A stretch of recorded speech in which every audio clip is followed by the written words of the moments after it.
ఎనరా దానవారాజా ఎనరా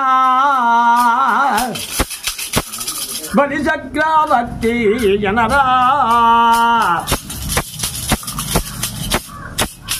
కుల గురువుల జ్ఞాని రఘురా మహాతల్లి భవాని కళ్ళ పాపలతో భోగ భాగ్యాలతో చల్లగా కాపాడు తల్లి మహాతల్లి భవాని. జై పుండరీ గవత గోవింద హరి శివయ్య మహాతల్లి భవాని. కొంచెం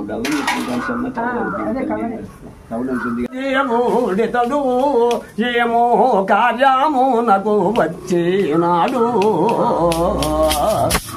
వటారామని నీదు ఊహించి మదిలోనా అక్షాదానము చేయ అన్యాయమతానికి తల్లి బ్రహ్మ